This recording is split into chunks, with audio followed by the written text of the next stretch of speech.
Hi, everyone. Welcome to Words with Wista. This is my not so personal diary where I talk pop culture, politics, internet chaos, money messes, and whatever is living rent free in my head. Sometimes it's funny, sometimes it's messy, sometimes it's serious. Either way, you're hearing my thoughts out loud. If you are part of the Wista game, part of the Wista crew, part of the Wista posse, or, I guess some of you guys call yourself Wista Warriors. But hey, okay, fight for me. I love you. Okay, thank you. I missed you guys. I did. I miss you guys so much. Welcome back. And if you are a new listener, as in the words of Pop Smoke, rest in peace, Pop Smoke. Welcome to the party. Okay, now let's get on to the life update. I think I've been telling you guys every single time when I say I'll be back next week, I don't come back next week. I don't know what it is with the month of like June, July. I feel like the summertime has definitely been busy, especially when it comes to like the job market and everything. Let's talk about life update. I actually had gotten a rejection from a very big tech company. I'm not going to say which one it is. All I'm going to say is it's a company that a lot of your favorite streamers use. So definitely I had to like process that because I was at the final rounds. So, when you get to that final round, you do the assignment, you do the interviews, you already thinking about that salary. You're like, I'm going to do this with that. I'll put this in a high yield savings account, I'll invest this. You're thinking about these things and then boom. Right then and there, we're sorry, but we decided to go with another candidate. But we wish you the best with your job search. We would like to know if we could keep your resume on file for 74 months, if that's fine. And the worst thing about this is I'm the type of person when it comes to like interviewing or anything, regardless if I get rejected after the recruiter call or in the middle phases, I want feedback. I know we talk about closure in relationships, but I want feedback when it comes to interviewing. What should I point it? What should I like put more onto? What should I have done this? I've gotten feedback where, oh, you're an amazing interviewer. And I'm like, so y'all just, that's when I have to delve into the other side. I'm like, are you sure it's because the melanin, But with this company specifically, they have a clause where they cannot provide you feedback. And the crazy thing is, I had emailed the recruiter and she was like, yeah, per the company's policy, I can't provide you any feedback, but we definitely will keep you in mind. I'm like, okay, whatever. But then why I get an email 2 days later from the company asking me for feedback about their interview process and interviewing? I'm like, make it make sense. How are you guys not going to be able to provide me the feedback? But I have to give you guys, well, it's voluntarily, but you guys are asking me for feedback? Like, what? Like, it's just a hot freaking mess, you guys. But I just take certain things like that as a sign when it comes to like the job market, or even when it comes to like certain companies, when it comes to interviewing. I've interviewed with a lot of big companies. I'm not surprised. I always say this, just keep putting it out there. You're going to get closer to it. I know this job market sucks. I know, right now currently it's tough because we have inflation. We're hearing for the fact that 100K a year isn't even enough to what it is. It's equivalent to making 50K a year back in, I think, before the big recession back in 2008. So that's a sign right then and there. But all I can say is it's going to be interesting how things play out with the midterms, because midterms elections is starting up soon. And I've noticed, the companies that got rid of their DE&I efforts, y'all are starting to call back black people. Y'all are starting to call back my Latinos. Interesting. I'm just saying, pay attention to that, especially if you are a person of color. Pay attention, because a lot of these companies are calling us again for these interviews. But all I'm going to say, most importantly, is the fact that you still need to build the foundation and build something for yourself, because layoffs always happen. And we will be talking about layoffs this episode, okay? I feel like we talk about it every single freaking episode. But let's get on to the politics portion. I feel like this is going to be very speedy. We have a lot of topics to talk about. I always say we have like 20 topics, but I just have 20 talking points that I just have to remind myself of certain things I need to bring up during the topic. Now, let's talk about politics. You already know the Trump administration is always fucking up something every week. The Senate, the House, they're always doing some dumb shit, but not actually paying attention about how to help the American people to truly live the quote unquote American dream. Well, the House has voted to make daylight saving time permanent. What does that mean for us, right? So you know how sometimes we push our clocks back or we push our clocks forward. Well, this current time that we have right now would be the time that we would have permanently. So that means when, let's say, for example, when it starts getting colder, right? During the wintertime, we know that during the wintertime, that the sun tends to set a little bit earlier than later. So if we are going forward with this daylight savings time being permanent, if it passes through the Senate and then it makes it on to that man's desk at the White House, then what would happen is, let's say, for example, you live in the East Coast, you live in New York like myself, the sun won't rise until like 8 a.m., right? Somebody like me, I don't mind that because I just naturally like it when it's not sunny outside. Somebody's like, oh, well, you do good in Seattle. No. Mm-mm. Give me Seattle weather, but give me New York energy. But still, basically, the time that the sun would rise would be later, but the sun would set a little bit later. So think about how we experience everything during the summertime, especially during like spring. That's how it would be for all year round. Now, a lot of people are like, oh, it's perfect because if I want to pick up my kids, it's still going to be sunny outside. But then it's like, what about school drop off? It's going to be dark as hell at school drop off. Some of these kids are getting on the school bus at 7 a.m. So you want to have your kids stand outside the parking lot or wherever you live at 7 a.m. when it's still dark outside? Like, no, I don't know. I feel like for me, when it comes to like this whole daylight saving situation, I know I said, oh, I don't mind it being dark at night. You're talking to somebody who is single and doesn't have kids. So I'm not thinking about that. But also, too, you have to think the aspect of like safety, right? So it's going to be darker. If you're commuting to a city, regardless what it is, your head should always be on a swivel. But now it's more of like, okay, well, it's dark outside. People can still try to get away with certain things, right? But also, too, is it's going to be interesting to see how this affects people's mental health and also affects their overall health. Because we know as seasons change, we have seasonal depression. I have this situation where I sometimes get the summertime sadness, or even we're starting to get closer to the holiday sadness soon. So it's going to be interesting to see how, like, if this goes forward, you have people who are dealing with mental health issues, and then you bring in the factor of the fact that the weather is changing because your environment or aspects of the environment can affect you. It's going to be interesting to see how this plays out. But also, too, is let's not forget, if you live in the U.S., this country has a huge fucking mental health crisis. So let's see how that plays out. But honestly, do I think this is going to pass? I won't be surprised if it passes because they've already been talking about this since what? Biden was in office. So we'll see what happens. I think they've been talking about it even before Biden.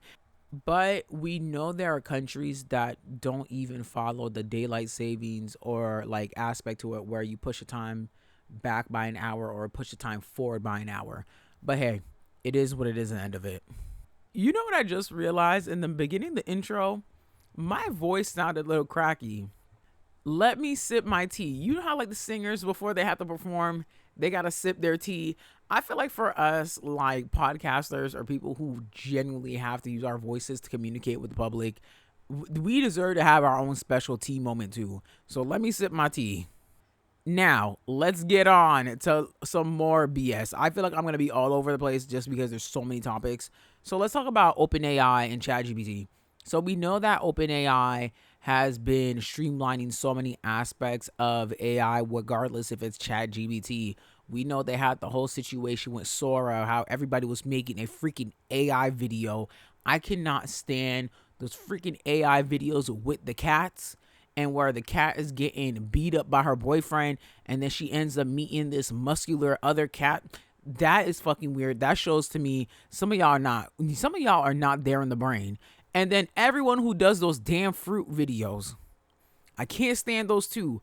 The only AI slop like series that I will watch is this one about soul food. And I'm actually entertained by it. I'm actually entertained by that one. I will watch that one. Because I'm like, the creator's black and I know what you're doing with this one. But the other ones where y'all are showing me the strawberries that's married to the banana and then they have the baby and it's like triplets and one of them is a strawberry made out of crystals. It's like, what the fuck are y'all doing? Like, honestly, if Cartoon Network was still around, y'all would have a job at Cartoon Network. with some of these ideas y'all coming out with. It shows to me that you guys were Cartoon Network kids during like the 2010s. The Steven Universe, the Adventure Time, all that. Y'all were those Cartoon Network kids. You guys were not the Ed, Ed, and Eddie cartoon kids. But I still like to watch those other shows too. But you guys were not like the Toonami, Samurai Jack. Y'all were not those cartoon kids. Y'all were the new school. What's it? Foster's Home of Imaginary Friends. That's the Cartoon Network kids you guys were. I'm talking about the old school Cartoon Network kids. Okay? But still, I can't stand that. But they are testing AI. Like, they're still coming out with different versions of AI. We already know the big mama is ChatGPT. That is the OG. Like, she is the one that started the whole thing. Well, I guess they're testing a new model, and that model escaped and actually broke into the company's actual server to actually pass the test. Once again, how are we going to regulate artificial intelligence? And also the fact that you guys have robots on the streets. There are people with robot dogs. I remember back in the day, we had like the little toy dogs that we used to play with. That's fine. But the fact that people are actually purchasing robotic dogs and taking them out for walks and everything. Literally, I get it. You don't have a vet bill. You could just turn off your dog and go on with your day. Like, what is going on? And to hear the fact that artificial intelligence is not even a physical form or anything, it is just something digitally, was able to break into the company's actual server. This is a test dummy. This was a test dummy. And it was able to break into that server. What makes you think there's not someone out there about to use this to break into one of these financial systems? And the crazy thing is, y'all are going to create this version of AI and y'all not even going to do it the correct way. Y'all not going to do it to get rid of these student loans. Y'all going to do it just to get some random information from Netflix so you guys can hack people's Netflix accounts and then go watch the freaking Netflix shows, or go watch freaking The Circle, or you use it to go hack Peacock so you can watch the newest season of Love Island. Like, y'all never do this shit correctly. It never makes sense to me. Can we actually hack the correct things? Like, get rid of these student loans. Like sometimes these hackers are acting like they're Robin Hood and they're robbing from the rich. But girl, you're not doing the correct thing. You're not doing the correct thing. How y'all able to hack and get people's SSI information, but y'all can't hack to go get rid of these damn student loans? That just pissed me off. But now we're going to move on to something that's pissing me off even more. And it has to do with this whole situation with the passing of Nolan Wells. I don't know what the heck is going on when it comes to this whole situation. I don't know if I'm more mad about the fact that people he know and his friends are doing these interviews, but it's like, hello, can we get this investigation together? I know that this happened in Mississippi. Are you guys surprised even by the situation we're hearing about the autopsy and how they're saying that, oh, well, this was probably an accident? I don't believe that shit at all. As you guys know, Nolan Wells was the All-American boy, played football, was going to go off to college, was on a boat with his friends who are, what, if you look at the picture, they are white boys. He is black, right? I think he's like biracial. Like, he's like quarter, because I guess his mom is biracial. But still, he's black, right? He's on a boat. I guess something happened where he went missing and his friends ended up getting off of the boat. And they finally reported to his parents that, hey, something happened to Nolan. And I'm not trying to compare this to like the Shanquella Robinson situation that happened in Mexico. It's just like the message of be mindful of who you call your friends in that aspect when it comes to that. I'm not going to be comparing it just because this is a black boy with a bunch of other white boys. And why did all the white boys come back? But then the only black guy that was on the freaking trip didn't come back. It's also making me think of that one lady that had that sleepover. We talked about it a couple years ago. That one lady that had that sleepover, that older lady, I don't know if it was a TSA or a PTA meeting club that she was part of. It was all those white women, and the husbands were there too. And for some reason, she never came back. So what is going on with that? And I also want to bring this up because this is something that popped in my head. when the news about Nolan Wells was brought up, there was so much discourse on the internet, but I saw some black people who grew up around having like majority white friends trying to defend having white friends. And then you guys were like, oh, well, when I run around the black community and black people, oh, they were big bullied me, this and that, this and that. Oh, yeah, that's why I have my white friend. Girl, if you don't stop fucking tap dancing and doing all this bullshit with your freaking crunchy, no freaking moisturizing having leave out, where's your crunchy weave? Because I saw one of these girls, I was like, girl, the minute I see the leave out is lifting, I already know what time you're on. But it's the fact that there are some people trying to defend it. Now, let me talk about my situation, right? I have a pretty diverse friend group. I can say that for sure.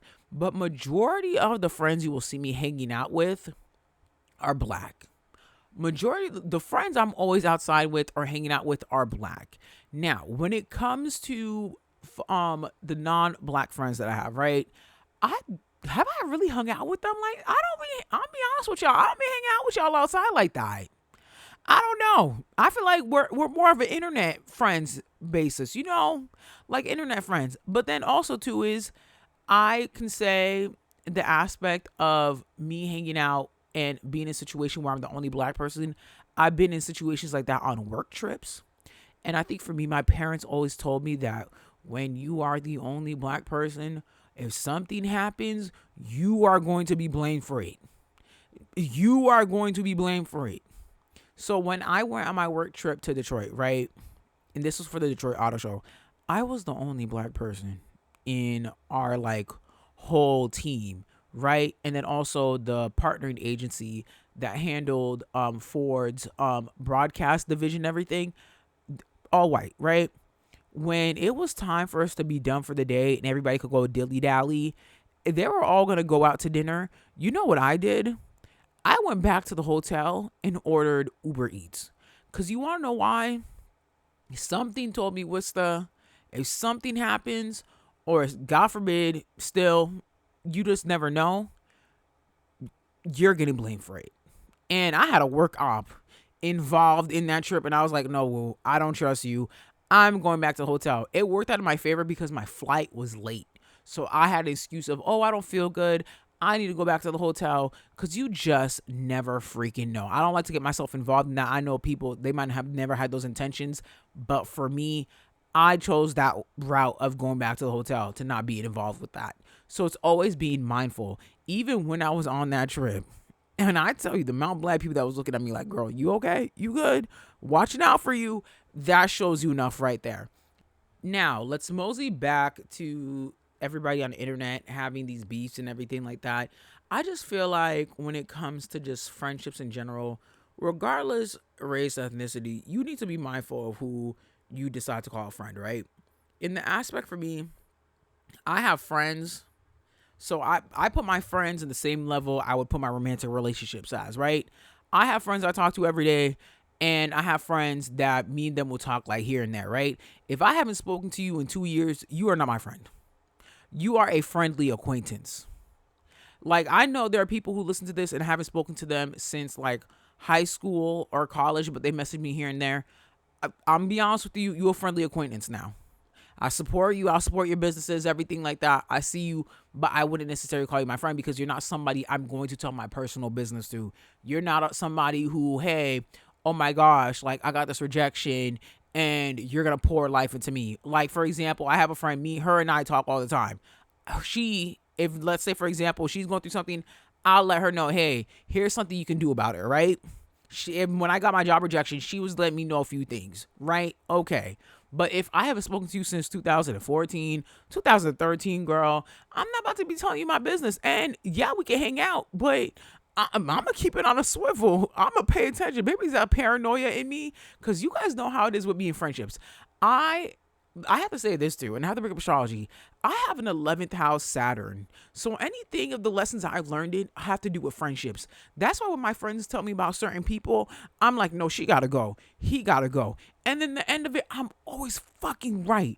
If Nolan Wells was my friend, the minute he told me, oh yeah, I'm going to go on the boat, I'd be like, are there other people of melanin going to be there with you? If not, I'd say, hey, you might have to stay home. This is why I'm thinking to myself is like his parents were thinking, okay, let's not forget. And my friend mentioned this. This happened in Mississippi. Do you guys not know how crazy and how like brutal Mississippi was when it came to like the transatlantic slave trade? Like, do you not know that? I hope you go do the research of what like a lot of the slaves dealt with in Mississippi, just in general, period. Just in general. Go look that up.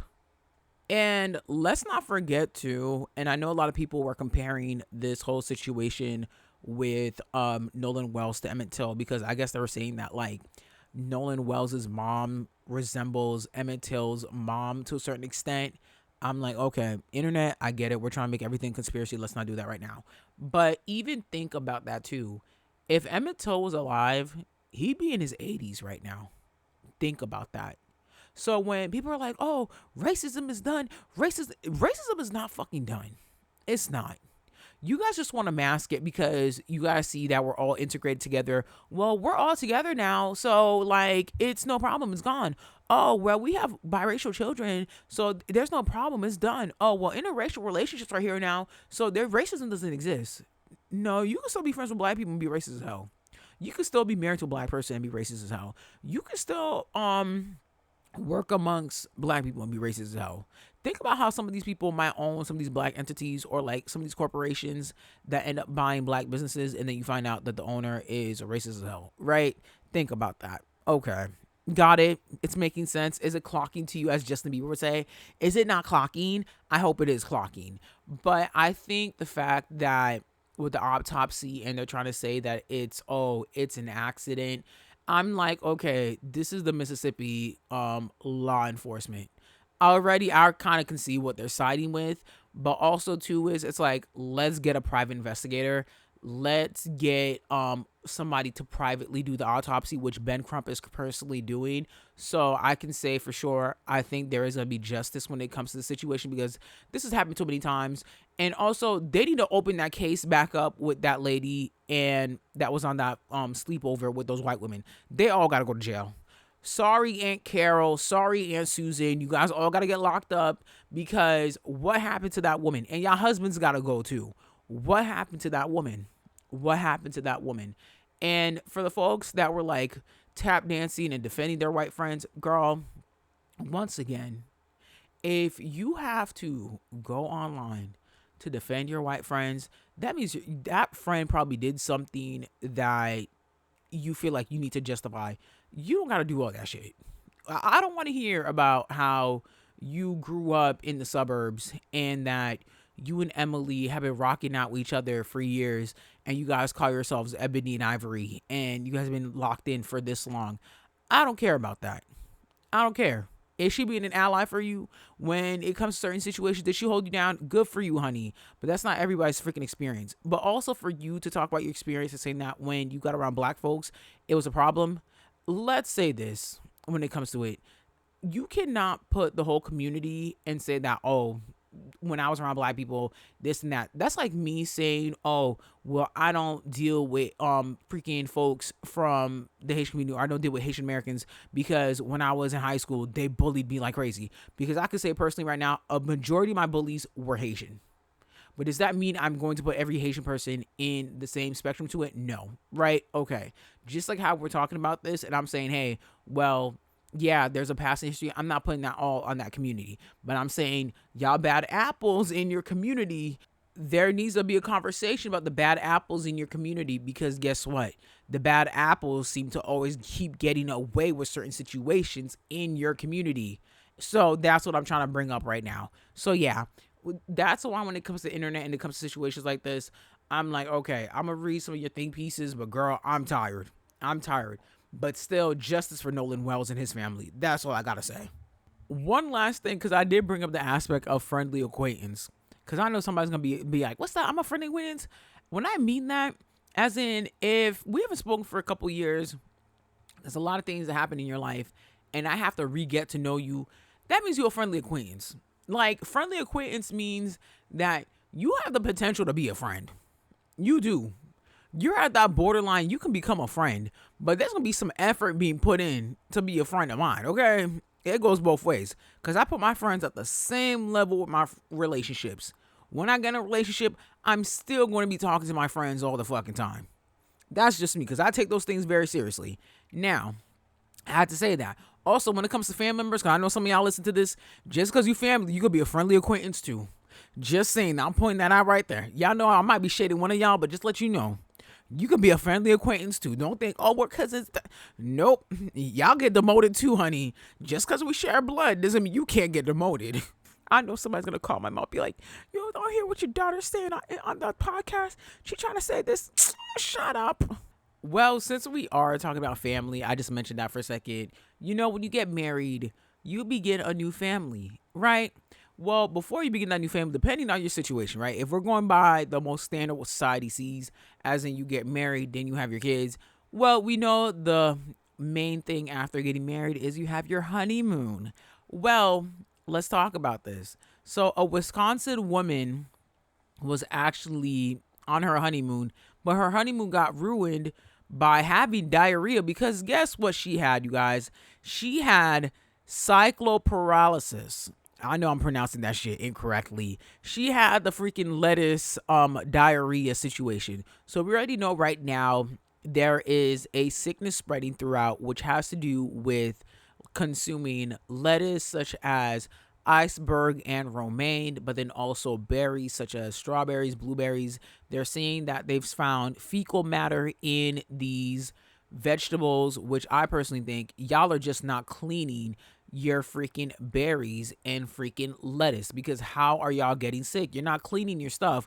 They're saying they find it in bag lettuce, but I just feel like in general, if you're saying it's only found in bag lettuce, I just think just in general, it's over every single type of lettuce. I personally have a box of like arugula, because you know arugula comes in the like plastic container. So I have one of those in my fridge sitting there for 5 days. I don't think I'm going to eat it, just because if I were to get that, this is the thing. If I were to get that, I would drop those last 20 pounds. I'm not going to lie. I was talking to my friend. I was like, I might eat some lettuce because they said it's going to help with some weight loss. I just want to drop another 20 pounds. I'll be set. But then I'm thinking there's a timing limit, because they say that symptoms can last from a week to a month. So imagine, it's like the lottery. You know how I say with certain things, when you engage in certain activities like the lottery, you're going to feel good or you just not be happy with it. This is a situation where if I were to get this, give me it for like 2 weeks. Give me it for 2 weeks. Let me cock out for 2 weeks. Let me drop this 20 pounds for 2 weeks. My last 20 pounds to lose. Let me drop it like that. I'll be set. But then I'm here. It comes with stomach pains. Oh, I can't do that. It comes with other things. And then also for the fact that, lady, did you not pay attention to the news? You went on your honeymoon, and I get it. They say that it takes 2 weeks for you to even get symptoms. But we've been talking about this, or they've been reporting this since last month. They've been telling you guys, clean your freaking vegetables. Once again, when it comes to this freaking country, what the hell is going wrong with us when it comes to these diseases? And it all has to do with fucking hygiene. Did we not learn from COVID? Because I could tell you guys did not learn from COVID, because still to this day, I see people not covering their hands when they cough. There are still people who don't fucking wash their hands after using the bathroom. So am I surprised by this? I'm not surprised. I would not be surprised. This all started because somebody who probably works at that farm or probably has to deal with bagging those lettuce probably went to the bathroom, either took a piss or took a shit, and just started touching on your fucking lettuce. Once again, I'm going to keep saying this. Wash your freaking hands. Wash your lettuce. Wash your poultry. Once again, there's a group of people that believe that you should not be cleaning your chicken. I will not be surprised if majority of those people who are non-chicken washing believers end up getting sick. Because I've gone to the grocery store, I've seen people eat the grapes out of the bag. I'm just thinking to myself, you don't know where that freaking bag of grapes has been while they were transporting it. Let's not forget to, grocery stores have mice and bugs, right? You don't know what was crawling all up in your food. I'll see people, I went to ShopRite a couple of days ago. I just see this girl opening the can of chocolate milk and sipping right out of it. She was looking sloppy anyways. I was like, really, girl? Do that when you get home. Like, put it in a cup or something. Just like, you just never know. Like, maybe I'm just extra. I like to wipe things down, even when it comes to these damn freaking plastic bottles. Give me like a paper towel with some water on. Let me wipe it down. But hey, what can I say? Maybe I'm just too much of a germaphobe. But still, please wash your lettuce so you don't end up like this woman on your honeymoon. Imagine all the money you spent. Well, then again, too, her honeymoon was at like Yellowstone. I'm sorry. You know what? It's okay. Your honeymoon was in the States. You're fine. You guys can make that out. But imagine you and your man, your partner, because let's not forget, everybody listens to the show. I don't know everybody's relationship status, but imagine you and your partner, you guys decide to go to like the Maldives, Bali, one of those destinations. And then for you to be stuck in the toilet for the whole honeymoon, I would be pissed. I would be pissed if I was that person's partner. Like, damn, I spent all this money to get us flown out and everything, and you decide to eat a freaking salad from Sweet Green, and now you've been shitting all single fucking day throughout this whole fucking trip. I'd be like, why did I get married to this one? You was not thinking. But then again, too, that shows your choice in partner. But yeah, you guys, please stay safe and wash your fucking lettuce. Now let's delve into more things I've discovered on the internet. You see how like sometimes when I do a transition, I kind of get you guys ready for the next topic. I just mentioned the whole situation about a relationship. Well, let's talk about the loneliness epidemic, especially when it comes amongst men, right? Well, CNN is actually doing a documentary. It's called Man Camp, which basically they go inside a workshop that attempts to give men the confidence to approach women. Oh, Lord. Why? Oh Lord, man, that's crazy. Y'all are so, man. Get y'all ish together. It's so crazy. Y'all gotta go to freaking work camps so y'all can learn to talk to some women. Oh my God, you guys, do you guys not hear this? I hope you guys not be sarcastic, but another camp also tries to encourage men to confront their emotional hardships from their past. I think that is the one. Before you try to even approach the women, I think those two camps need to work together, right? So basically, these camps attempt to find solutions to basically overcome the loneliness epidemic. I really think they should work together. So all the men who decide to sign up for this, and I'll give them props. You notice there's something wrong with you, you're going to go get that situation done. So I see the self-awareness. At least you got that self-awareness instead of listening to these damn podcasts, which one thing I can't stand is when people are like, we didn't put down these podcast mics. Sometimes I be getting offended because I'm like, girl, I've been in the podcast game for way much longer than some of these podcast mics have been around. So we are not in the same lane. Like, I feel like if you've been podcasting since like what? That's like 2004, like earlier than that. But I'm talking about my beginning era of podcasting. If you've been podcasting since like 2015, 2016, like us folks who've been podcasting around that time before the podcast boom that we're in right now, we're good. We're one of the OGs. So we don't have to care about that. When they start talking about, oh, you guys need to put these mics down, we don't count in that because we were not around when this rhetoric, where like that rhetoric was not around when we just started out. So that's what I want to say. We're one of the OGs. But still, I think that is important where they need to talk about the young men need to confront the hardships that they've dealt with from their past. Because a lot of the times when they're spewing out this hate and everything, it's about shit that happened in the past.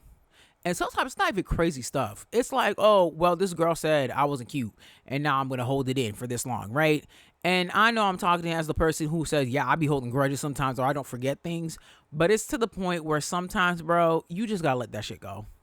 Let that shit go. Move on from the past. As somebody who's been bullied for their weight, their looks, how they acted, how they were in a situation of, like, even my voice. I got bullied for my voice, you guys.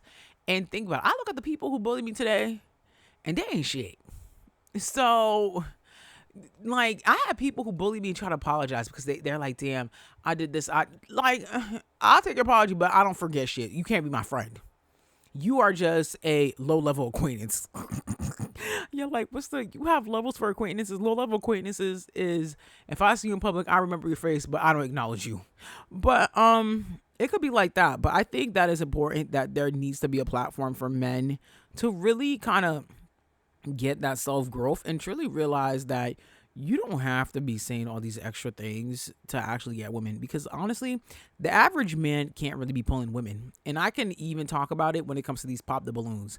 You can kind of tell the men that usually don't be getting women and the men that do get women. Even when it comes to the Pop the Balloon, that with what's her name, with Arlette, the St. Louis Pop the Balloon, all of them.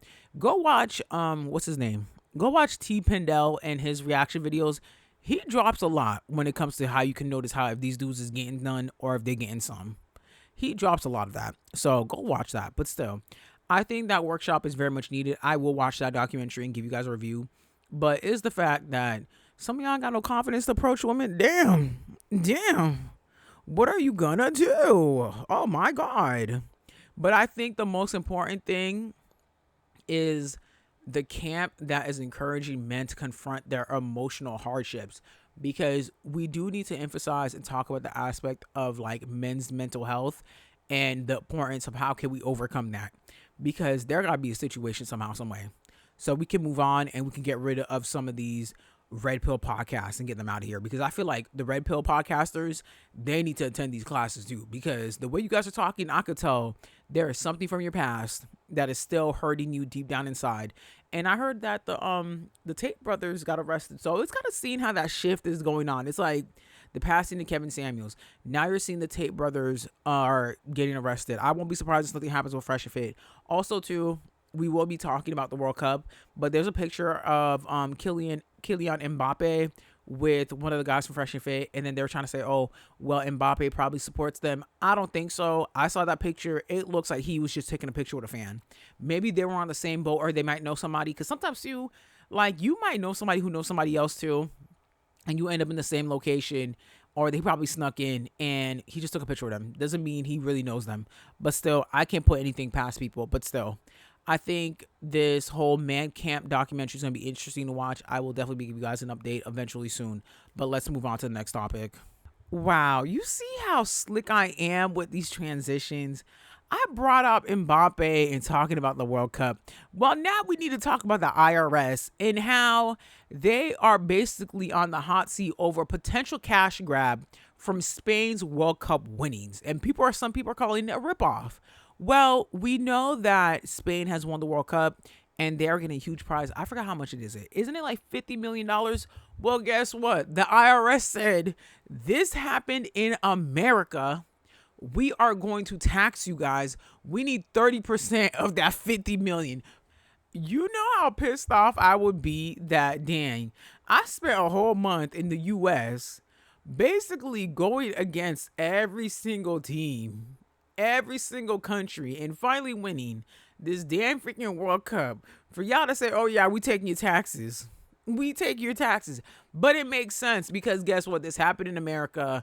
You have to follow the laws of this country. Just like how, and I have to be honest, for those who are not American, because I have listeners who are from other countries, just like when we go to your country, you expect us to follow your laws, your rules, even when it comes to finances or making sure we use your currency. Well, guess what? Welcome to America.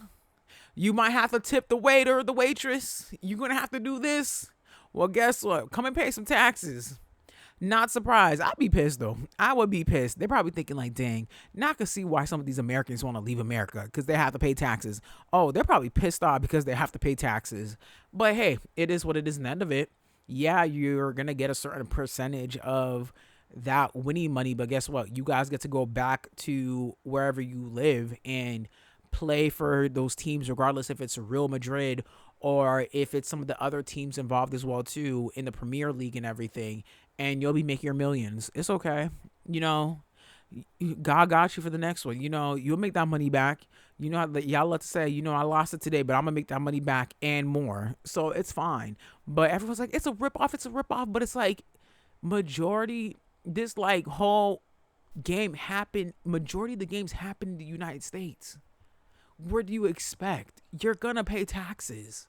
That's just simply what it is. And I won't be surprised, and I want to be messy, that 30%, who you think is gonna go to? That man who stood on the podium with Spain and was trying to make it about him, aka Donald Trump. He gonna end up getting some of that money. I would not be surprised. I would not be surprised if FIFA low-key slid him something just because, to get him involved. But FIFA, I see what you guys did with this World Cup, and you guys sided with him. Look what he did in the finale. The head administrator of FIFA literally was trying to pull him off stage, and he was like, no, I'm not leaving. That's what you get for getting yourself involved with that, man. And that's what it is. It's to the point where they had to edit him out of pictures just so they can get a good picture. Even when you saw the players having to get the medal, for example, Yamel Lamine, you could tell he did not want to shake that man's hand. He didn't want to interact with him. You could tell how quickly he was like, get me the fuck out of this. Why do I have to be the one to get the freaking medal from him? There was a player that straight up did not even shake his hand, just kept it moving. I would have done that. But then again, too, guess what? They'd be like, you see, black people, they would have looked at because I'm black. They'd be like, oh, about black people, this, that. Like, girl, bye. But it's interesting to see how that plays out. But in addition, since the IRS is taking out taxes, let's talk about the impact that the World Cup has done for the country and like the economic status of it, right? So we're not surprised that cities like New York, LA actually did good when it comes to the economy, when it comes to this World Cup, right? I heard the World Cup brought in like $20 billion to just overall our economy, but there are certain places that saw a lot of growth when it comes to tourism. Philly was one of them. That's crazy. You guys didn't know about Philly? That's the land of Meek Mill. So now there are people from Europe that would prefer to go to Philly than go to New York. So I guess, I used to pray for times like this. So in the matter, I could rhyme like this. Okay. Hold up. Wait a minute. Y'all thought I was finished. When I pulled that Aston Martin, y'all thought it was rented. That's what they want to do when they come to the U.S. from Europe. They want to go to Philly. They want to be with Meek Mill. They want to be with Geno's Cheesesteaks. That's where they want to go. They want to be with the 76ers. They don't want to be with the Knicks. But I'm happy that it did help boost the economy. I noticed that there's an article I'm reading. They said that for certain states or certain cities, they overpromised. So, for example, a lot of people in Houston feel like the World Cup didn't benefit them at all. Like, it didn't really boost up their economy. It made things more expensive. Honestly, it is what it is. Like, I guess, I don't know. Maybe Houston was just a little bit too hot.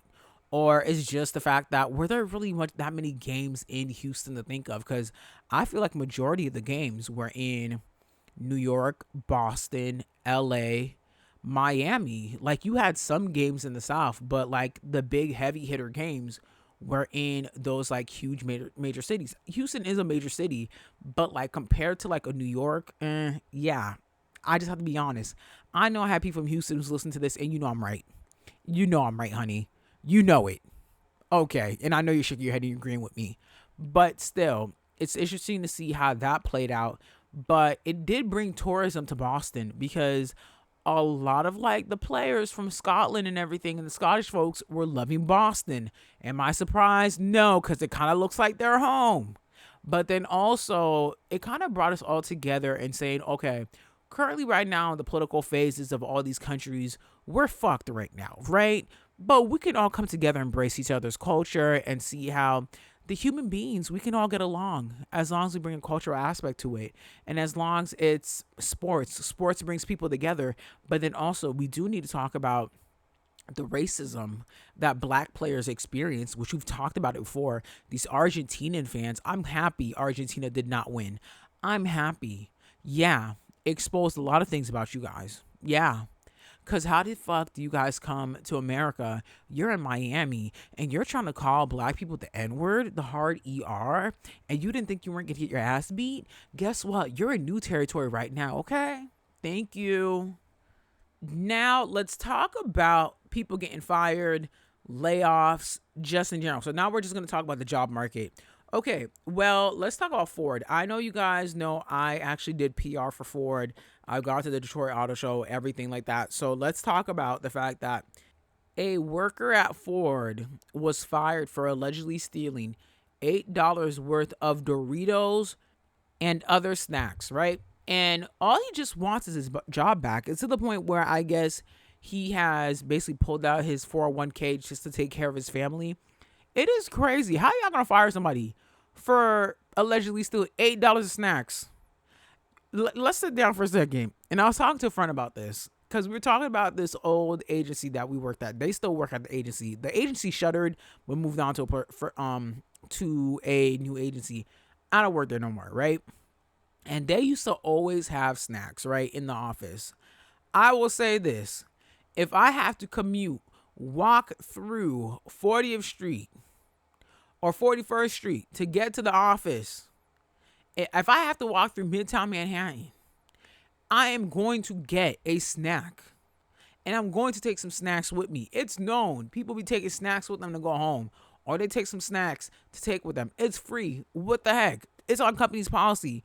Are y'all saying that he stole snacks from the vending machine? I thought when it comes to having an employee room or just in general, regardless what kind of setting you work in, those are free provided snacks. Those are things to help employees work harder. Even let's say, for example, he took those things. Was he still making sure that the cars were being assembled well or the tech in the vehicles were worked well? Because I think he worked either at Blue Oval City, which is more of like their electrical vehicle situation location for their warehouses, or if he worked in Dearborn, or if he worked in Kentucky, because Ford does have a plant in Kentucky as well too. I would like to know that, but still, $8? Y'all are mad because he took some Doritos? Like, I'm gonna be honest, I'd be tearing up a Cool Ranch Doritos, okay? I know some people like the sweet chili ones. I like the Cool Ranch, okay? The Cool Ranch, but the ones I really like, and I'm really mad that Frito-Lay didn't keep them. I Show Speed did a collaboration with Doritos where he took the cheddar cheese ruffles and put it on a Dorito. That shit's still, me, I'm so pissed. But still, it's the fact that you guys fired this man for $8. He has a case right there. Sir, if I were you, hire a lawyer and go get your money. It just doesn't make sense for you to fire somebody for $8. If it's only for $8, what is the excuse? I get it. Like, some states are at will firing states, but there needs to be reasoning. $8, there's something else in the equation, right? There has to be something else in the equation. Even when it comes to layoffs, let's move on to layoffs right now then. Well, Disney is having layoffs, and they've been laying off a lot of people. This is probably as big as the recent layoffs they had in 2024. This layoff has affected Pixar, and it's kind of crazy how they're doing layoffs for Pixar. It's like, okay, well, we wanted to make sure you guys were able to make this Toy Story film. We're about to drop it soon, but y'all are getting fired. See ya. No check for you. I really hope they have a good severance package. But also, this is showing right then and there. I feel like the people at Pixar, regardless if they are like the designers or anything, it's time to get on Fiverr, do some freelance, or go to a competitor. That's what you need to do. Some of y'all need to go work at Marvel. Some of y'all need to go work at Marvel and go help out Marvel Studios with the next upcoming movies. But I really hope that those who are laid off do bounce back, especially during this job market. When I think about layoffs, I think about everybody's situation, right? I think about the person who has a family, got to feed their kids, feed their partner and everything like that. Then I also think about the person who's single, probably just got their first job and got their apartment and everything, and they're thinking about dang, how they're going to pay the bills. So I always tell people this: when you go through a layoff, go look up your state laws. Since these layoffs happen at Pixar, this is in California, luckily they live in a blue state. They're going to have good things and just good benefits that can help them get through this layoff, right? There's certain states you don't want to experience a layoff. And I feel like just in general, a red state. If you live in a blue state, there's some loopholes for you to get through and be able to keep yourself afloat while you try to figure out for your next role. Or if you have like a savings, just make sure to keep building that up just so that you can have something to keep you afloat while you figure things out. And then also, since Disney does own Hulu, ESPN had layoffs as well. And actually, reporters were laid off from ESPN, right? So Ryan Clark, who was a former football player, but also a correspondent on ESPN, he had hosted a show and everything. He also is on a podcast too, but he was also one of the folks that were laid off by ESPN. A lot of people are saying fired. Some people are saying laid off. He's saying that he was laid off. Honestly, I don't know. Just saying, I think I have to remind you guys, because the last time ESPN had layoffs, they did lay off some correspondents or even some reporters. That goes to show you, regardless your position at a company, you can get let go. Now, when it comes to Ryan Clark's layoff or firing, a lot of people are saying there might be some sort of situation involved. I guess what they're saying is that Ryan isn't afraid to speak up for himself. He ain't afraid to talk his shit. He's played the game before. So when he provides his commentary, he's coming the aspect of actually playing the game. right? It makes sense. I guess they're allegedly saying that there was a comment made by him saying that, oh, someone who's a commentator who's never played the game won't understand the experience or really commentate correctly. Now I'm gonna say it right there. Ooh, sir, you know you don't got the skin for protection. You know you don't have the complexion for protection. You know they can't handle certain things when we say these things. You should have said it in a more snarky way. This is where I'm going to say you need to be snarky when it comes to communicating certain messages that you wanted to hit without coming off as right then and there, just because we know there's a group of people, they just cannot handle the truth and the facts. Even when it comes to election results, they cannot handle the truth and the facts. When it comes to just overall sports commentator, I just think it's important. You do need somebody who's played the game or who has been on the football field, or regardless if they've been on the court, to give you that aspect of being on the team, how you would play this game. Oh, when I was on this team, this is how we would move. It makes sense. His comment is correct. But I think it's just the delivery at times. Some people are saying, oh, it's just the way he communicates. But still, again, he got the job for a reason. You guys saw value in him. And also, too, is I feel like Ryan Clark really is at his peak when it comes to being a correspondent or even a commentator. Yes, he got laid off. He can still do the podcast. I feel like he has a chance to go do sports commentating, either at even, let's say, a CNN, or even, I want to say, maybe even NBC, because NBC, y'all, you guys need a whole rebrand. After this administration, everything going on, you guys need a rebrand. But I'm wishing Ryan Clark and everybody else who got laid off the best. When it comes to like the commentators, the reporters, a lot of them will be able to bounce back quickly, right? Ryan Clark used to be a freaking athlete. He's fine. His shit is together. I'm more worried about the people who are like part of the production crew, or even the folks at Pixar who are like the designers. Those are the people I'm really worried about. But he'll bounce back. I know for sure. Now, let's move on to more commentator news. Let's talk about Jacob Toby, who was an announcer for the San Antonio Spurs, who lost his job due to the fact that he was having an affair with the player's sister, right? One of the player's sisters. Now, I will say this. Anybody who went to my university, we know Jacob Toby because Jacob Toby and I went to college together. We were both in the broadcast journalism program. When I always saw Jacob, I already knew he was a sports guy, right? He was with the Boston Celtics, everything like that. Any interaction I had with him, he always gave me charmer energy. Him and his friend, shout out to his friend though. He's very, very smart young man. I see a lot of good things coming for that friend. I feel like sometimes too, I kind of compare it to like Tyla and like Ira Star. Tyla's having her moment, but Ira's slowly doing that like building up. I feel like with that friend, and he knows who he is, Clevis, I'm talking about you. I feel like he has the potential to like get there with a very big major team, but it's just the path of getting there. But they're both friends and they keep each other updated. I love the fact that they support each other rather than making things a competition, because I don't know why y'all be competing with each other when y'all should be working together. Now, when it comes to Jacob Toby, I feel like just in general, a lot of people are like, oh, well, he shouldn't be fired because, oh, well, it's like, it's not your business. One of the most important things I'm going to tell people, don't shit where you eat. Do not shit where you eat. Do not shit where you eat. And that's what I'm going to say. And also, when it comes to just this aspect of cheating, you going to do it if you want to, right? You going to do it if you want to. I don't condone it. You're going to do what you want to, but there's consequences that come with it, right? You're either going to lose your partner or you're going to lose your job. Well, guess what? You lost your girl and your job. But then again, too, I don't know. You might take your girl back. Your girl might take you back. Now, when it comes to it, a lot of people are saying that, well, it's the player's sister. The player's like a bench warmer, but still, when it comes to the aspect of it, when it comes to firing, right? Who's more of a liability? Who's actually going to bring us money? Is it going to be an announcer? Or is it going to be a player?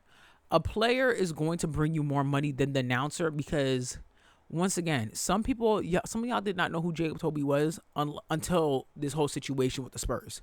I'm not saying he wasn't anything, but I'm saying, like, if you went to school with him, like myself and some of our friends, you would know who he is, right? If you are very much delved into, like, the sports journalism world, you know who he is. If you were a Spurs fan, you would know who he is, right?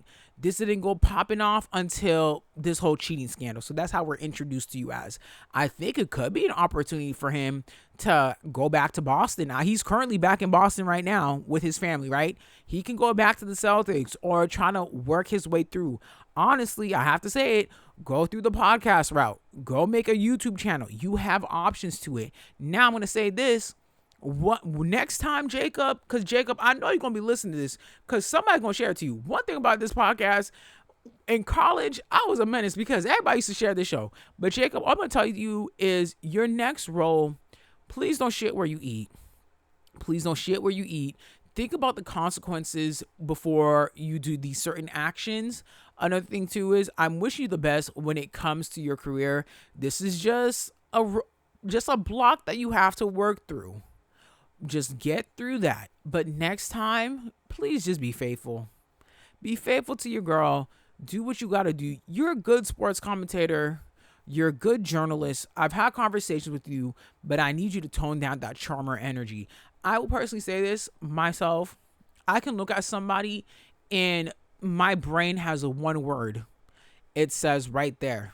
Maybe it's just my intuition and I'm always correct when it comes to it. But what I can say is next time, don't mix business with pleasure. And honestly, your girl of 60s look better than your side. Just saying. I'm just saying. Your main chick look better than the side. I don't know what's going on with y'all men, but still. And the way that the girlfriend reacted, she has the right to, when you're in the heat of a situation, you're going to react the way you're going to react. And that's the consequences that has with it. But still, I'm wishing him the best. And I'm also wishing my friend who, I can't say he's my friend anymore, my other friendly acquaintance who is working in sports journalism. I think he works for the Athlete or whatever, that website. But I'm wishing them both the best when it comes to sports journalism. But once again, I'm going to say this, don't shit where you eat. Now, let's move on to just like court cases and just future court cases. I don't know if you guys watch Top Chef. Well, Chef Eric, I'm not going to be able to pronounce your last name, sir. You're Ghanaian. You got a Ghanaian last name. I want to show respect to your culture. So I'm not going to say your name. But he is one of the black chefs. He's Ghanaian. He talks about like his Ghanaian culture. He cooks West African dishes. So he's known. And also too is, I think at a certain point we saw his ex-wife because he's going through the process of a divorce and about their relationship and everything like that. There was even a show about him. He's one of the hosts of the Food Network shows. He's the dark-skinned dude with the little fro and the beard. Yes, him.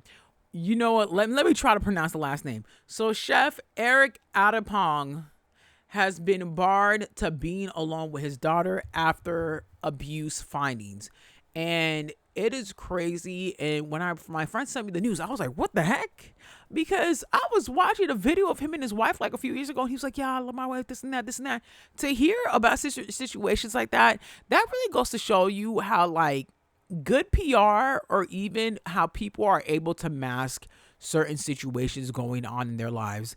You won Top Chef. You basically were able to propel your career as a chef, introduce people to West African cuisine. You and Chef Kwame is a hot fucking mess.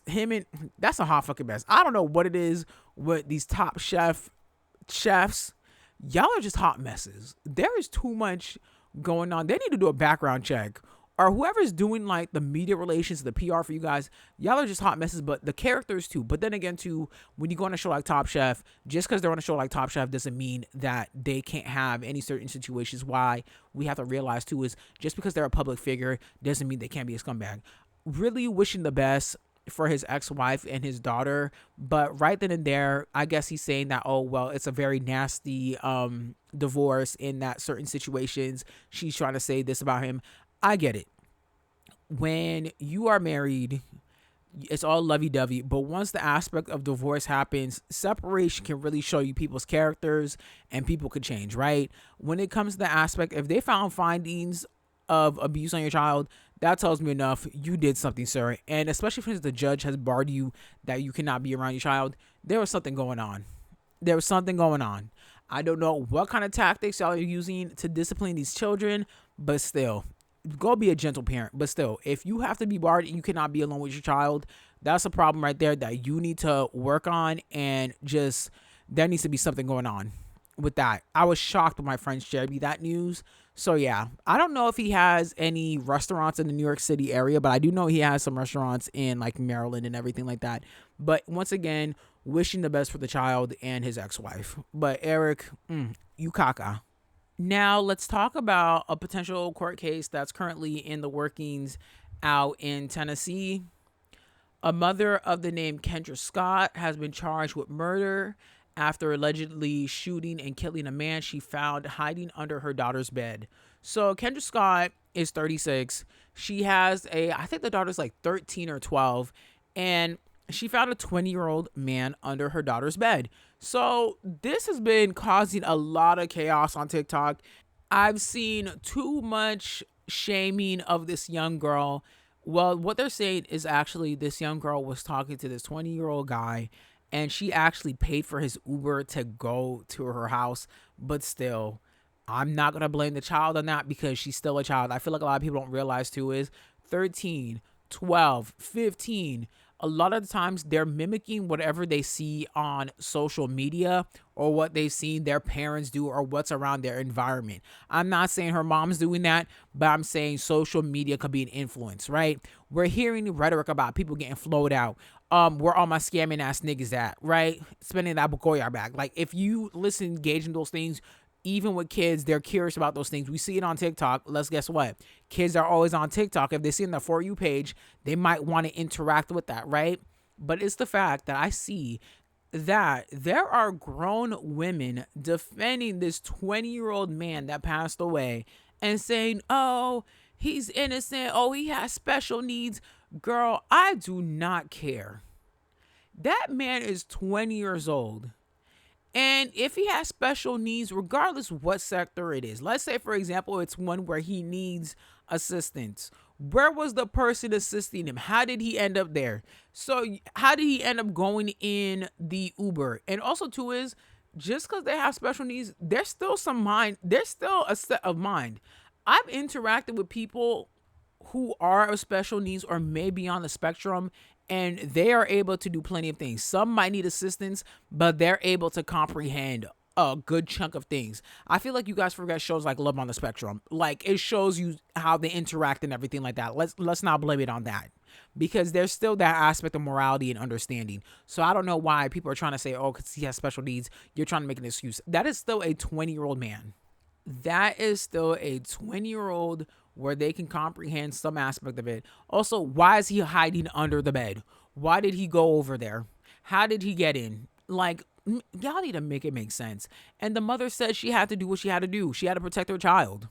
That's simply what it is. I don't like the fact that I see there are women trying to call this young girl fast and everything. This is another thing. We say we need to protect women, but we also need to protect little girls too. We do need to protect little girls from folks like that. We do.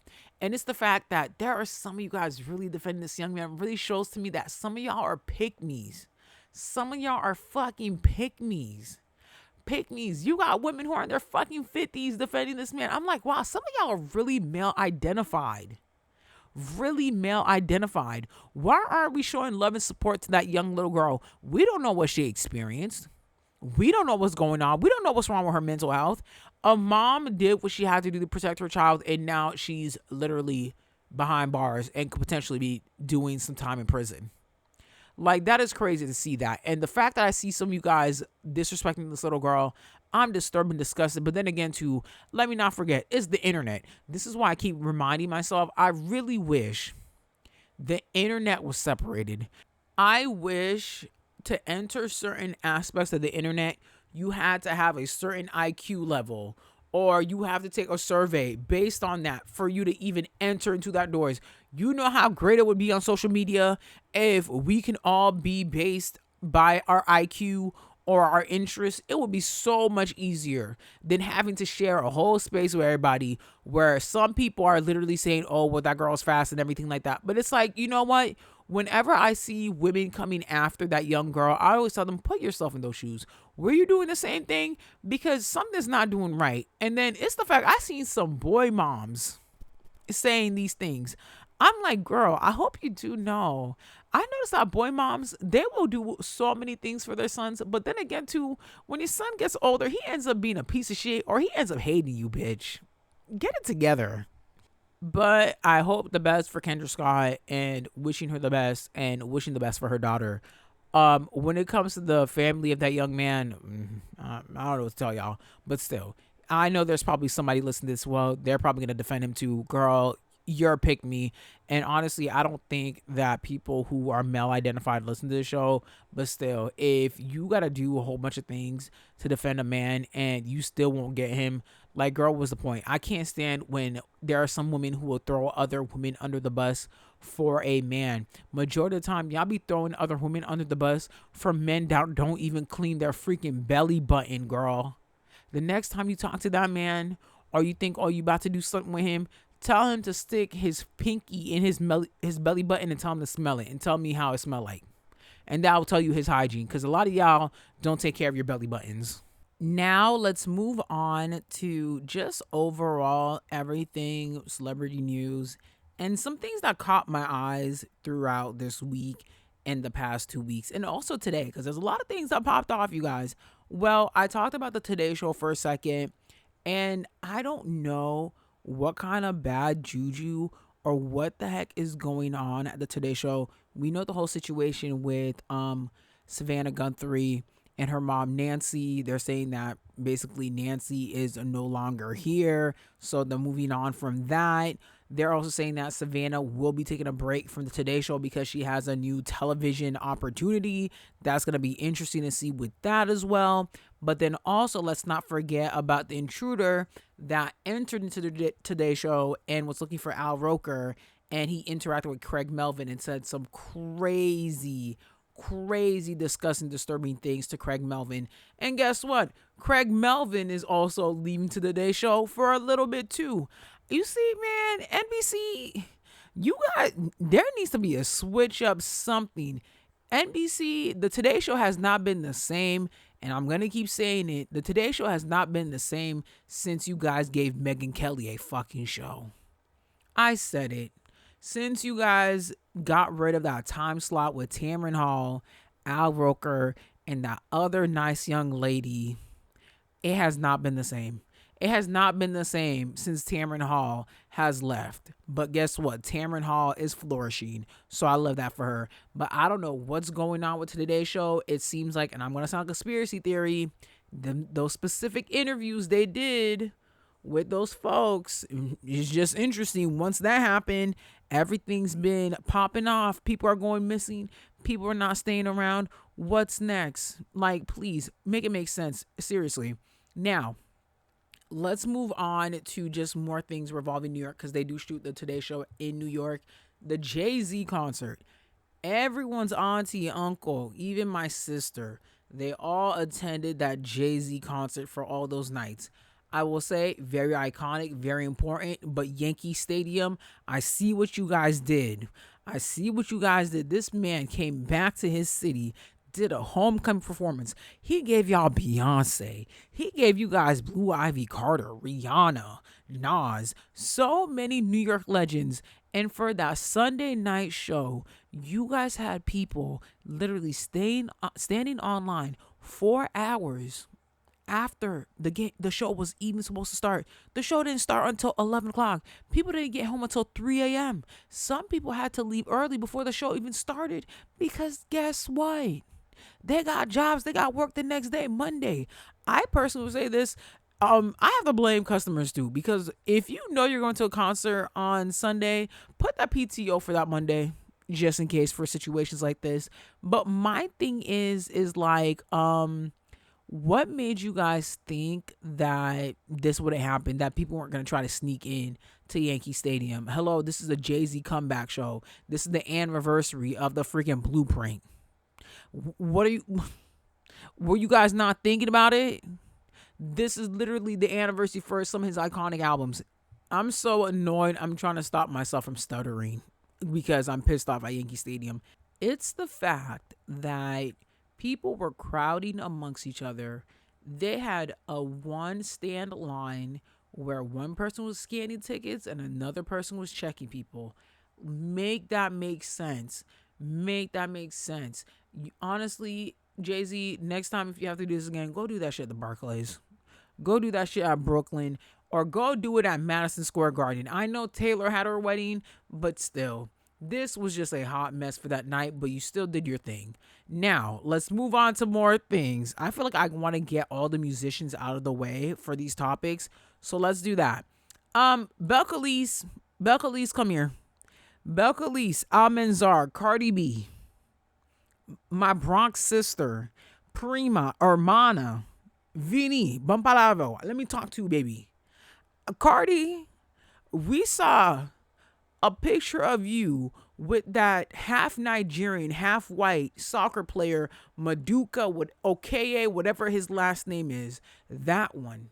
The one that the girls are going crazy for during the World Cup, but he was never in the fucking World Cup. Cardi, I love you, girl. You're representing for the Hispaniola Islands. You're representing for the Caribbean girls, the girls from New York. I love you, girl, but what the heck are you doing right now? Cardi, you can have fun, but do me one favor. Do me one favor. No PT. No, little one, okay? I know you're mad at fans. You were telling them, oh, well, your kitty cat need to have a little fun. I'm all for you doing what you want with your body, but please, girl, let's keep the single life. Go on dates, do your thing, but let's give it a break, okay? Let's give it a break. And I just want to say this. There's a video that Stefan Diggs had put out, and I heard Stefan Diggs speak for the first time. I was not impressed. I was like, this, Cardi? I was like, Cardi, I hope you was not going to the Botanica for this. Not for this, boo. But then again, too, I don't even find the Nigerian soccer player that you guys are going crazy for attractive. It's just something about him is not attractive. But I think the most important thing when I think about Cardi B right now is the men that she's aligned herself with currently so far have had track records regarding some sort of way when it comes to women. I understand everybody has some sort of record, but it's just like, okay, Offset has a record of this. Then you have Stefan with all these damn freaking court cases, and he has another court case coming up again. And then with this one, once they found pictures of her and the soccer player together, his baby mom went ballistic and started exposing him, saying you're putting hands allegedly and everything regarding the child. All I'm going to say is that I just want you to protect yourself, Cardi, okay? But then also, too, I have to give an example as well. Whoever you decide to line yourself with, even if it's in a friendship or relationship, there's still some sort of aspect in that person that you have within yourself that you're trying to seek or trying to see why you have that within yourself. But the most important thing, I just want to say, girl, if you want to have your fun. But please, no baby. No baby, okay? No baby.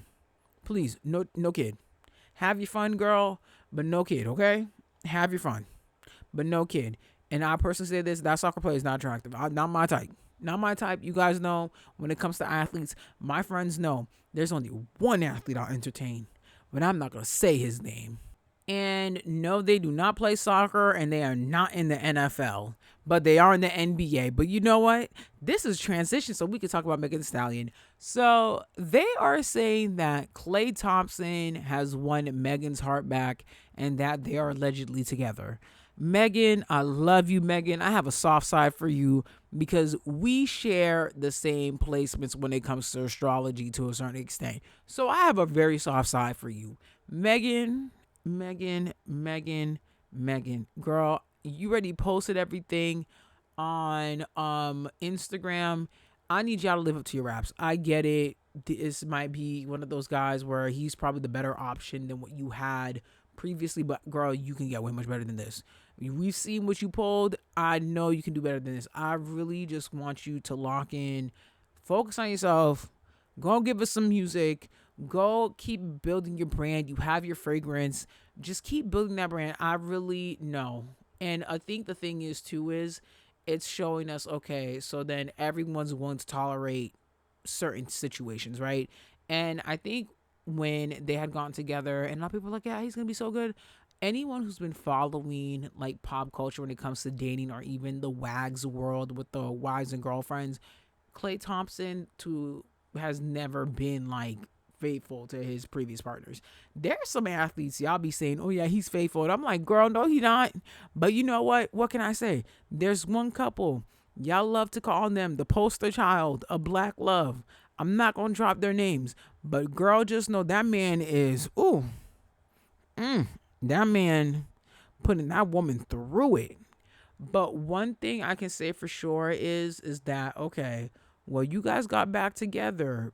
And I'm not saying, hey, he might not do it again, but you have to think about the aspect of, since you took him back, you know, the terminology, you just gotta, that's what comes with it. But hey, if you guys have an agreement, as long as you're getting yours on the side, Megan, that's what you gotta do. When it comes to people's relationships, and I've had friends who have told me about like their partners, you know what, let me actually spill some tea. I remember a friend had a boyfriend. We found him on a dating site. I had mentioned to that friend, and I guess that young man was like, oh no, he's using it for networking. He deleted me and my other friend off of like social media. He was like, oh, y'all my business. But they stayed together after we exposed it. And I personally am the type of person, ever since that situation, if you decide you want to get back with a partner who did you wrong in the aspect of like cheating, I'm just gonna let you do what you gotta do. Now, if they harmed you, put their hands on you, I'm gonna look at you like, girl, wake up. But I'm gonna keep an eye on it. But when it comes to that, if you take them back, I'm gonna just be like, girl, protect yourself. And even if they're faithful, I'm still gonna tell y'all to protect yourselves. Just in general, always protect yourself. But when it comes to the aspect of Megan and Klay getting back together, I think some of us are just like, dang, but you said all these things on social media and you exposed it all. Now it's like, okay, well, we know he had like tamper issues and everything, so you're going back to that. And it's just like, you know, sometimes you see people, although you may not know them, but like you can kind of see it in them. You want the best for them, especially with everything that Megan Thee Stallion has been through. And just like everything with the Tory Lanez trial, even her trial with Milagro Grams, it's just like we just want her to have that winning moment. Well, she's had winning moments. But when it comes to the love department, we'd like to see her with somebody who's going to treat her the way that she deserves to be treated. And that is like a queen. And the same thing for Cardi B too. Even for some of these rap girlies I can't stand, I want to see the best for them. Lotto, Big Mama. Girl, you too. I'm sorry. I gotta say too, I can't stand some of those songs, but you too, girl. And that music video you did with Doja Cat, we'll talk about that next episode. Since we are talking about relationships, I don't know if you guys know, Love Island's poster couple, Nick Alondria, has broken up. Am I surprised by this? No, I am not. But they're also allegedly saying that Alondria is messing with Travis Scott. But you know what? That's a level up, girl. That's a level up. Travis got some money on. Travis got money. I don't know anything else with the way he's gonna treat you, but he got the money. If you're thinking about it in that aspect of leveling up. Am I surprised by this? No. I feel like ever since like when they left the island, Oladrio just blew up a real snap, and I love that for her. And you could kind of notice eventually her and Nick were just slowly dwindling away. So I'm not surprised by that at all, right? Some people are saying it's a PR relationship. I wouldn't be surprised. Hey, you got to do what it is. Get people ready for the next season. But one thing I could say for sure, the new couples that just came out, Casey, TT, and Naya, and the other guy, they're all on 360 deals. So they just revealed that, well, this is rumors, but they're allegedly revealing that there's a 360 deal where basically Peacock / NBC, because NBC owns Peacock, regardless what some of these islanders do, like branders or anything, NBC has to get a portion. They've noticed how much money that was being made by the previous season with folks like Olandria, and then even the season before with what's his name, Sierra, and I forgot his name, David, oh my god, I said David Ortiz, you mean Odell Beckham, girl. Odell Beckham's little brother, I forgot his name. I want to say Cantrell, but that's freaking NBA young boy, you guys. This is how you know it's late at night and it's like it's almost time for bed. But what's his name? Corday. Yes. Is it Corday? Or am I thinking about Corday, the rapper that's the baby daddy to Naomi Osaka's child? You guys, oh Lord, this is that grown woman brain right now, you guys. That's how you guys know I'm pushing 30.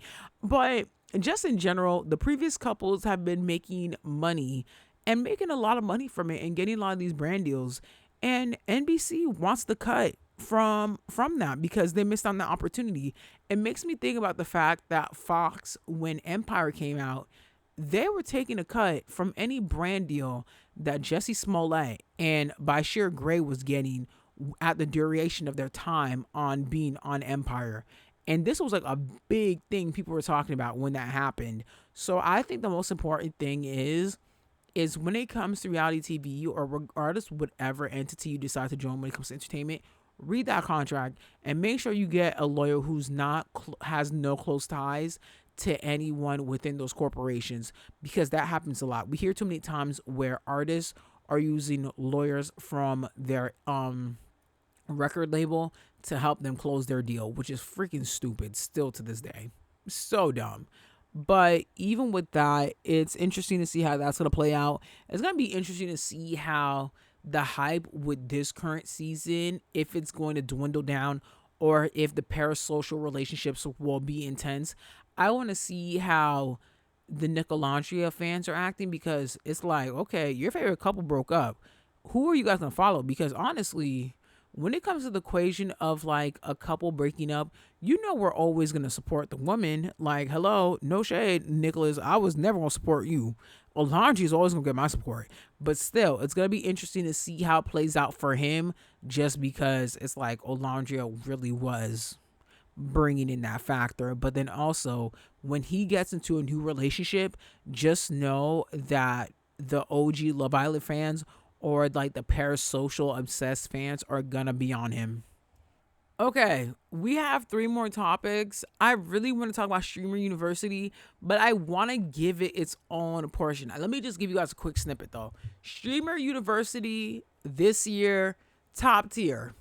One thing I'm going to say for sure, the girls, the LGBTQIA plus community really put Streamer University on the map. They were the ones that held Streamer University on their back, specifically Wardrobe and Big Ant.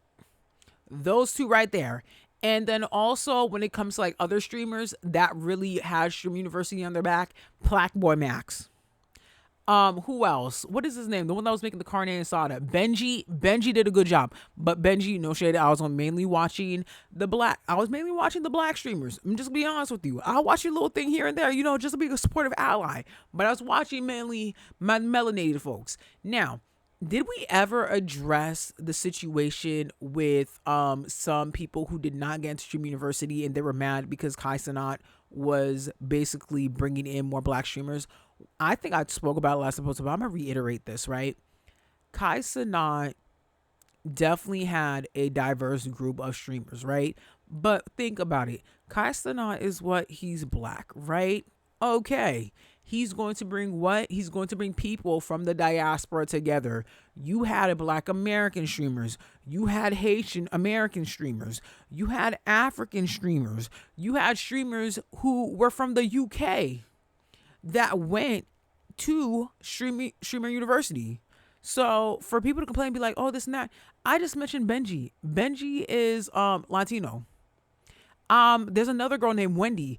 Literally that girl that said the N-word and she was complaining about Streamer University. Guess what? She was there too, and I'm glad Lizzo was on her butt. I'm glad Lizzo said, if you are not black, you cannot say the N-word. And I was like, oop. And they panned on that girl's face real fast, and she was real quiet. She was spooked and scared. Now, when I think about Streamer University and standout stars, Wardrobe was one of them. As somebody who's been following Wardrobe for quite a while, I was actually very proud of Wardrobe, because if you watched him on the Punk House, you already knew that like all of the girls were always trying to fight Wardrobe. And I love a good underdog story. For him to get on Stream University, really break out and show it off, I was like, I know the girls at the Punk House are pissed off about this right now. They're probably hating. But it's going to be interesting to see how things play out. And then even with the conversation, and let's talk about OJ and him trying to come to Blackboy Max and basically say, oh, you're being demonic, you're wearing these wigs, and basically trying to like question his sexuality. I always feel like if you have to come for somebody and try to like talk about their sexuality, their look, then there's something within yourself that you're ashamed of. And I wouldn't be surprised, because how you gonna tell this man he's being zesty, but you got bell bottoms on, you got puffs on your head, and then you got these damn freaking Cyclops sunglasses that are not even cute. And the first thing you try to do is blame it on Caribbean culture. OJ, don't put this on the Haitians, okay? Don't put this on the Haitians. Don't put this on the Haitians. Don't do that. Don't do that. Don't be putting it on Caribbean culture. Don't put it on Caribbean culture. That's how you were raised, and that's how your church is. Because on a video, they had mentioned, and you had said that your church allegedly thinks that you are one of the girls. So I don't know what's going on with you, OJ. Maybe you are closeted. Maybe you might be trying to adventure out your sexuality. You see somebody who's openly adventuring out and finding their style, and you wish you could do the same thing. That's totally fine. Maybe you need to step outside of that and realize that in this world, who cares what people think? You got to live your life for yourself, not for others. And one thing I want to mention, I feel like a lot of people don't realize, is Black Boy Max is currently, like, I can tell he's inspired by Prince. I don't know if you guys noticed the logo on his YouTube channel. That's Prince's logo. So him experimenting with the wigs and everything, he's doing his thing. I support it. I support like the youth experimenting with their style and everything like that. It's better to experiment with your style or truly live your purpose or truly live your truth rather than staying locked in, because guess what, that causes a force of depression or some anxiety or anger to the point where you're gonna lash out and cause some consequences that you wish you never caused, right? Okay, but still, the fact that you try to pull up on Black Boy Max and do that, because think about it, Prince was literally has his whole ass cheeks out, was wearing makeup and everything, and he was getting all the women. Y'all need to stop that, please. If Prince was in Stream University, he would have been getting all the women. And another thing I want to mention too is Dream Doll. Girl, you and Pudgy, you guys are looking like Faith Evans and Biggie. Some people were saying that you was on Streamer University to get a trick. Honestly, like, we'll talk about tricking culture and all that next week, because I'm still mad that I discovered that Woo lady, that lady that's going viral on TikTok. They're saying she's Haitian. Oh my God, don't you guys ever, like, when it comes to somebody who's problematic on the internet or who's like on the scene, but they're being problematic, and then you find out, like, for example, if they're part of the Black diaspora, right? And then you find out you share the same ethnic group with them. I'd be so pissed off. I'd be so pissed off when my friends be reminding me I share the same ethnic group with Jason Derulo, Kodak Black. I'd be so mad. I'm like, damn. But then I'm like, hold on. I got some Dominican in me. And then y'all be telling me some of these Dominican artists, I'm like, oh, man. I'd be so pissed, man. But I'm going to do a deeper deep dive of Stream University next episode. I will say that they announced that they are going to be going to Europe. When Kai Cenat announced that they were going to Europe for Stream University, the first thing I said is, y'all going to London. I said, y'all are going to London. Y'all are going to the European version of New York City. That's where you guys are going to. I can't think of any other place they would go to other than London, because it makes sense, because then you guys would partner with British streamers, right? You could bring in like Italian folks as well too. Like, for example, Cabby from TikTok, but I don't think he streams. But the most followed TikToker could be a freaking professor. But it's going to be interesting to see what happens with that and what university takes the opportunity to bring in Stream University. I do feel like Stream University should be a little bit longer than a couple days, because this one felt like it went by fast, but because there's so many clips. I feel like since they're doing it internationally, you guys got to give people 2 weeks. Give them 2 weeks so they can even explore the campus, but then also explore whatever city they're in. But I'm feeling it's going to be London. I don't know why. It just feels like it's going to be London, but we'll see who's there next year though. We'll see what happens. But I feel like this year for Stream University has been the best, even when it comes to the sponsorships and the fact that he had an actual basketball game that felt like it was the NBA Finals. Now, I'm going to mention the fact that I ended with the NBA Finals. We're going to go back to the World Cup, but we're going to be talking about the BBL for men, right? So the men, I like to say, y'all don't get BBLs for your butt, but y'all like to work on certain aspects. Regardless if it's you guys getting ab etchings to get abs, or even touching up your face. Well, I don't know if you guys know, but let's talk about face BBLs. The Brazilian star who was one of the main players for the World Cup, Vini Jr., has been unrecognizable after getting chin surgery. So after he left for the World Cup and they got eliminated, he went straight back to Brazil and got his face done. When they showed this picture, I said, man, you should have kept your old face. Like, you should have kept your old face. Like, when it comes to Vinny Jr., facially, oh my God, because this thing about me is when I rate people, it's like there's other factors to it. Like, if you got the funds, I'm going to get a little few extra points. I know I'm about to go off topic for a second, but my friend is dating a guy, and she showed me his picture. She's like, what do you think? I was like, facially, and you guys know I am a hetero demisexual, so I think about the mind more. But if I have to be very much superficial, then I'll step into the superficial aspect. I'm like, yeah, your man's a 4, but since he's paying bills, he's making sure you're good, I'm gonna give him a 7. He's gonna get an extra 3 points because he's making sure he's doing his job. Now, when it comes to Vinny, his old face looked better. If you were to tell me, hey, here's 2 faces. If 2 of these faces was trying to talk to you, who would you actually entertain? I would entertain Vinny's old face because it actually fits his face. I feel like sometimes people need to realize is certain features on your face make sense because it was meant for your face. When people go get nose jobs or even do certain parts of their body, sometimes I'm like, girl, you look better before than you're after. It's very rare for me to see plastic surgery, and I'm impressed. Very rare. Because when we see it in person, we're not impressed. And a lot of the times, pictures are edited and everything like that. But I think when it comes to Vinny Jr., I know that he's dealt a lot when it comes to racism in soccer. But then even the aspect of colorism too, right? We know that Brazil is a predominantly black country, but look how the media portrays it as, right? I feel like people didn't get a wake-up call about the true diversity of Brazil until they watched the World Cup. If you don't really do the research or really delve into Brazilian culture, you wouldn't know about it, right? But let's be real, there's a lot of colorism regardless, even if it is a predominantly black country. Vinny is what? He's a dark-skinned man. We've seen the women that he's dated. Even for the fact that your white Brazilian ex-girlfriend actually called you out for saying that, oh, black soccer players love to complain about racism, but look who they decide to lay with. I said, ooh, girl. I said, well, damn. Well, you would have thought a melanated woman would have said that. But still, that's what it is, right? He complains about the aspect of people being racist to him, but then you have your girlfriend and her friends in the comments of you saying you finally got that work done. It's the fact that he displayed his new phrase, and his ex-girlfriend's friend was like, finally. Or, well, he's with his new girlfriend, but they broke up. But your girlfriend's friend is like, finally, you got your face done. I won't be surprised if Vinny Jr. touches his nose. I won't be surprised. But his old face looks better than his new face. That's what I'm going to say for sure. But we'll keep pushing and keep paying attention to him when it comes to these plastic surgeries. But he did not need to touch his face.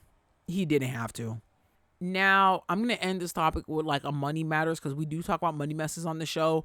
Chadwick Boseman's family basically wants his widow to be removed as an estate administrator just because they're saying that there's been tons of mismanagement. Still to this day, I think of Chadwick and I'm like, I know that you were sick, but why was there no will? It's like, even if he wasn't sick, there's always the importance of having a will and making sure things are aligned, because once that person is gone and money is involved, you see people's true characters. Just like how we talked about divorce earlier, and you really see people's true characters once the tables is turned, once there's something that is gone, right? The death of a marriage or the death of a person. So with this, we're talking about the death of a person, right? You have the wife, but then you have like the family who feel like also too is they're entitled to something to a certain extent just because of the support that they're given. And it's the fact that, yes, his wife deserves to be the head administrative aspect of the state, but then they provide examples of, are those funds really being used correctly? Because I guess she also had a singing career and that's not doing too hot, right? So it's like, okay, if you're using this to fund your singing career and things are being mismanaged, Why don't we pick people who can actually still bring that legacy in for Chadwick and still bring his artistry alive somehow, some way? Because it is true. Because when they brought up Chadwick Boseman, I was like, oh snap, Black Panther. Yeah, that's true. So it's like, let's try to do something, come out with a documentary or something, or bring out a book. I think there is a book about him, but still bringing in more things to still keep his memory alive and still pay homage to him. So I support the family saying, hey, the funds are not being managed correctly. Can we get an accountant or some sort of like financial advisor to truly look at this so we can make sure that the funds are being allocated correctly? Because in the end of it too, it's like, if his family is part of the state, but then it's moments like this where it's like, bro, why didn't you come out with a will or something written down in paper just so then everything's aligned? Because now it's also making me think of the young lady in New York that was sadly pew-pewed by her uncle due to a whole will situation as well. Like, you guys, this is just so much. It's a little bit too much for me, but I'm going to end this right here.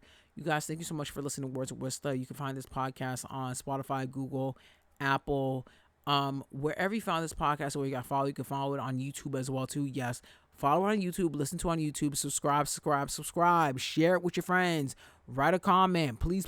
That helps me in the algorithm. Let's build this collective because we keep growing and I love it. We're growing internationally a lot. Like, I've noticed a lot of y'all Brazilians fuck with me, but my Haitians, y'all don't be clicking because I see the analytics. I know where people listen from, but please write a review, 10 stars, 5 stars. Just do what you got to do. If you have any topics you want me to talk about, send me an email or DM me at Itswista, Itswista. That's Instagram. Or you can DM the podcast's Instagram as well. It's all going to be in the description box. You guys, I love you guys. And I will talk to you guys again. Bye. Mwah.